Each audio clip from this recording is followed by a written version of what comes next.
Bonjour, chers chrétiens,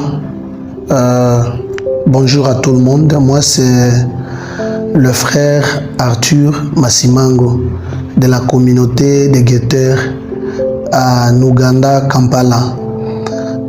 Aujourd'hui, je voudrais qu'on partage quelque chose au sujet du témoignage des gens quand les pharisiens, la Bible dit les pharisiens, ont envoyé quelques personnes pour lui poser des questions.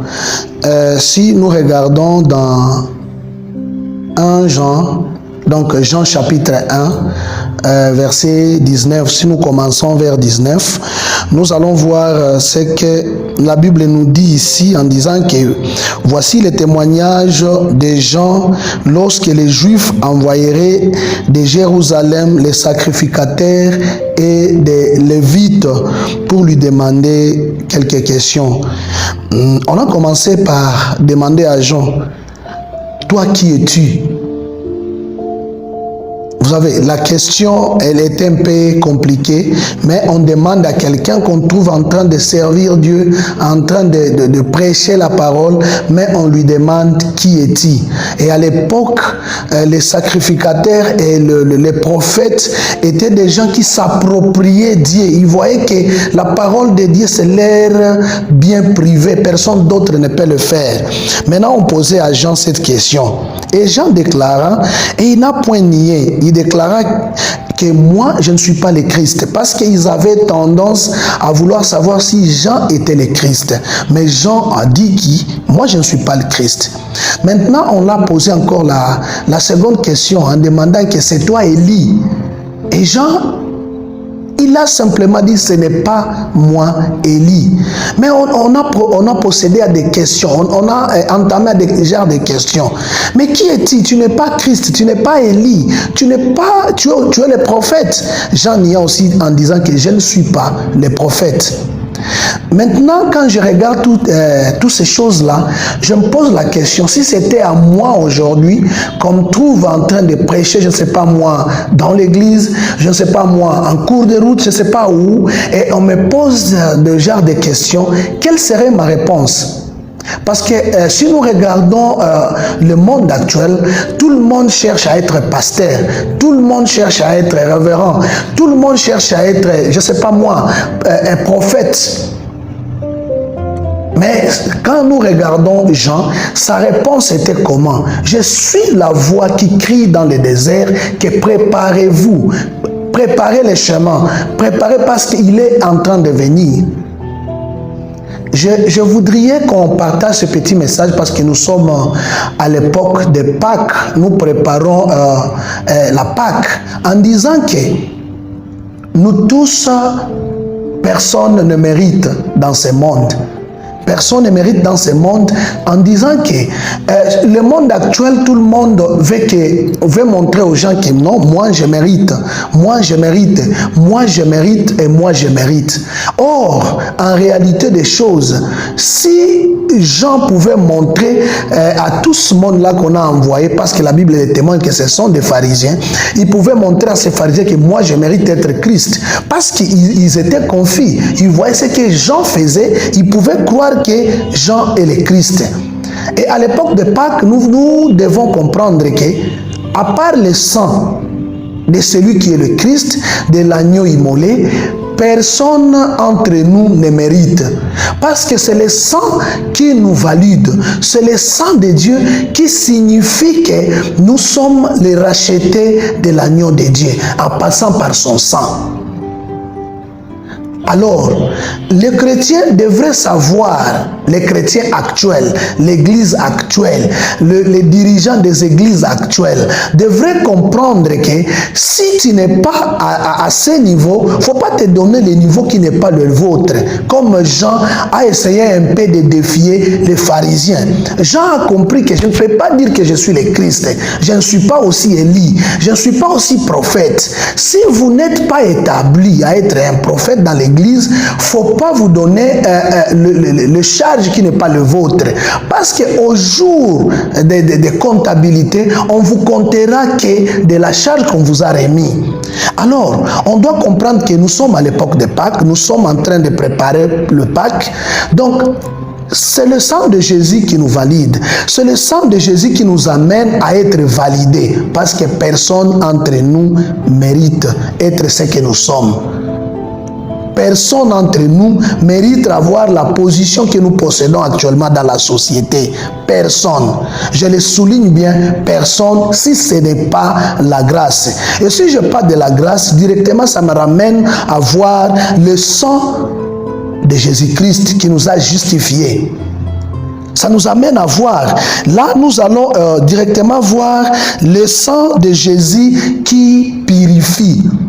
Le sang de Jésus qui purifie le péché du monde, pas le péché des croyants, pas tout simplement le péché des disciples, pas tout simplement le péché d'un groupe de gens, mais le péché de tout le monde, pas tout simplement le péché des archbishops. Mais le sang qui enlève le péché, mais il y a un mécanisme à faire. Il y a un chemin à prendre pour que ce sang puisse ôter nos péchés. Tout d'abord, il faut comprendre que avant que le sang puisse passer par la purification, nous devons passer par la confession. On doit confesser de nos péchés. Que veut dire confesser le péché? Confesser le péché, c'est accepter que vous êtes faillible. Confesser vos péchés, c'est accepter que vous avez commis l'erreur. Mais actuellement, nous sommes en train de voir un groupe de gens qui pensent avoir tout terminé. Pour eux, ils ne commettent plus jamais le péché. Ils s'habillent en blanc. Ils marchent à des pas, je ne sais pas moi, taillés à leur niveau. Or, la Bible nous demande de confesser nos péchés au devant de Dieu. Confesser nos péchés, c'est-à-dire les admettre, accepter que nous sommes pécheurs, accepter qu'on a péché contre Dieu. Confesser nos péchés nous pousse aussi à avoir l'accord entre nous et Dieu. Il doit y avoir l'accord entre nous et Dieu que nous sommes pécheurs. Donc c'est une condition qui pousse que nous puissions être sanctifiés ou purifiés. D'abord accepter, confesser, admettre. Actuellement, le monde ne veut plus admettre. Nous voulons nous donner des excuses. Nous voulons nous défendre. Nous voulons montrer aux yeux du monde que non, moi, je ne peux pas faire ça. L'impudicité, c'est la charge d'une partie des gens. Je ne sais pas moi, l'alcoolisme, ça appartient à ce monde. Le mensonge, ça appartient à ces catégories de gens. Mais les gens comme nous sommes parfaits. Là, vous offensez la parole de Dieu. Parce que la parole de Dieu nous dit que c'est l'agneau de Dieu qui ôte le péché du monde, qui ôte nos péchés.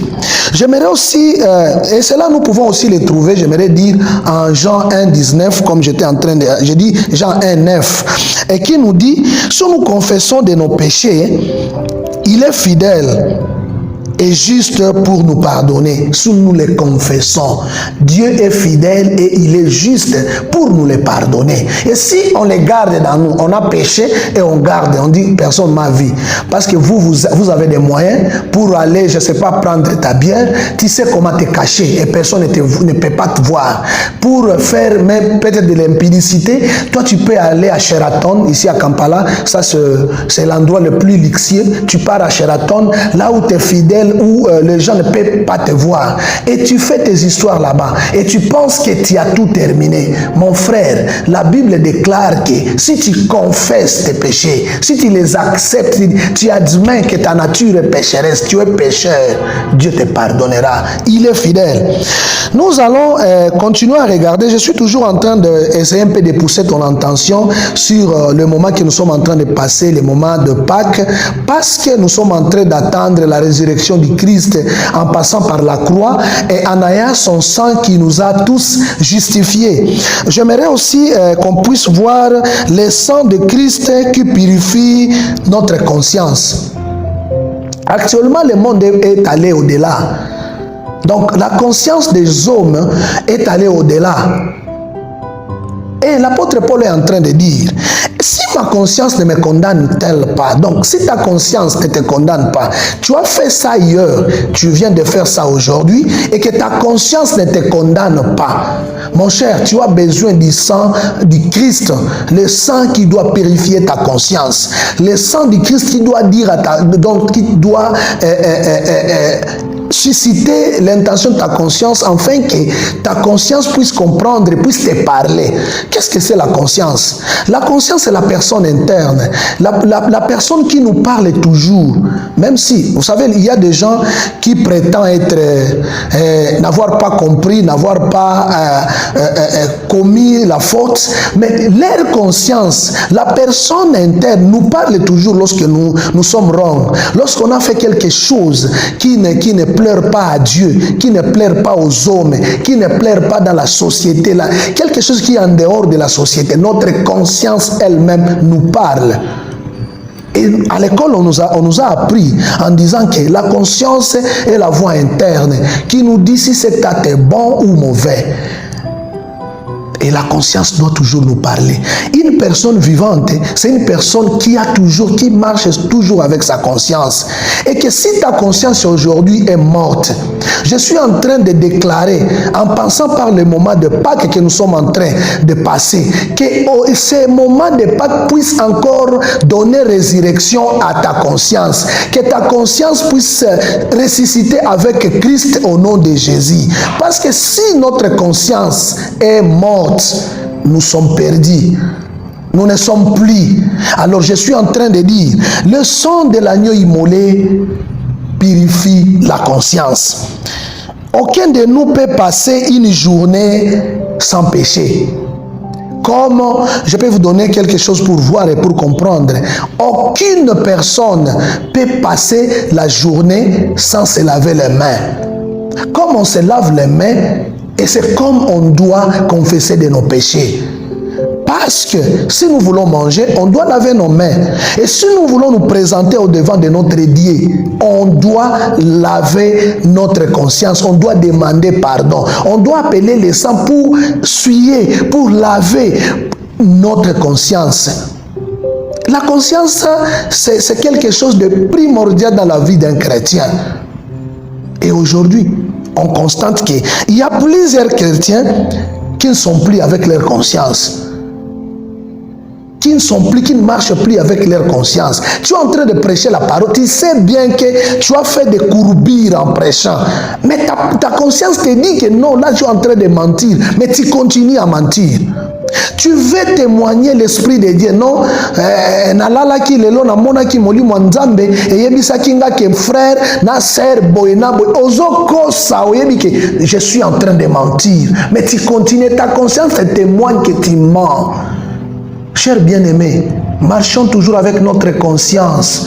Il ne faut pas abandonner ta conscience. Ce que ta conscience te dit, c'est la voix de Dieu. C'est l'Esprit de Dieu qui, comme la Bible dit, que l'Esprit soupire dans nous à bas. Donc cette conscience-là, que l'Esprit de Dieu parle avec notre conscience qui nous dit que nous sommes wrong. On ne doit pas quitter. On doit toujours laver notre main. On doit toujours laver notre main. On doit toujours chercher le sang de Dieu pour laver notre conscience. Chers bien-aimés, il faut toujours laver notre conscience.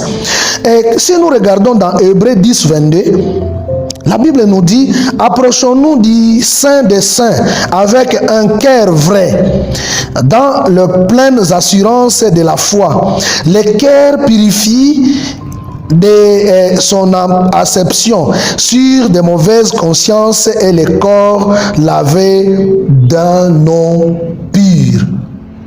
Donc, notre conscience doit être lavée par l'eau pure. L'eau pure, c'est le sang de Jésus. Je voudrais aussi qu'on puisse voir le sang du Christ qui parle pour nous. Parce que la Bible nous dit que nous avons un défenseur auprès du Père. Le défenseur là, c'est le Christ qui parle pour nous. Le sang là qui parle pour nous, c'est le sang de l'agneau immolé qui est le Christ, qui parle pour nous au devant du Père. Même si tu devrais devrait mourir, même si parce que Dieu devrait te punir, mais parce que le sang qui est à la droite du Père continue à parler pour nous. Et on devrait comprendre, quand la Bible est en train de dire, et la Bible est en train de nous dire dans Hébreux 12, 24, la Bible est en train de parler dans Genèse 10, 15, que quand Caïn tua Abel, le sang d'Abel était en train de crier haut jusqu'au ciel. Et le sang du Christ est plus fort que le sang d'Abel qui criait depuis la terre jusqu'aux cieux. Mais le sang du Christ est à la droite du Père, en train de crier pour nous, en train de nous défendre, en train de faire ce qui est droit à notre faveur. On devrait comprendre, nous tous, aujourd'hui, sans le sang du Christ, nous sommes rien. Sans le sang du Christ, personne entre nous mérite. Sans le sang du Christ, on ne devrait pas s'appeler les bishops, les archbishops, je ne sais pas moi quel titre. On ne devrait pas avoir ce doctorat en théologie que les gens aussi aujourd'hui se battent à la poitrine. On ne devrait pas être ce que nous sommes. Moi-même qui est en train de vous parler, je ne devrais pas me tenir debout sans le sang de Jésus. Parce que c'est le sang qui nous aide, c'est le sang qui nous justifie, c'est le sang qui nous défend, c'est le sang qui ôte les péchés. De toutes les façons, nous péchons tous les jours. De toutes les façons, nous tombons, nous succombons, nous trébuchons tous les jours. Et on doit toujours faire appel au sang de Jésus-Christ.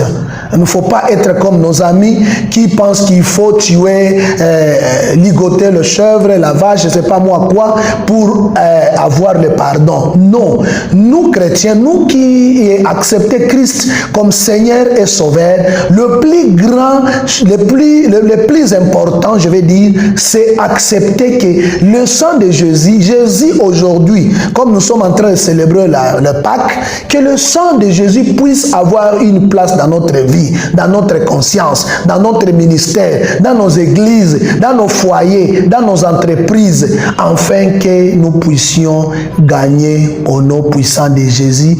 Merci, chers bien-aimés. J'ai la foi que un autre jour, nous aurons à partager des choses et prier surtout pour nous, pour que Dieu puisse nous utiliser différemment au nom de Jésus. Amen.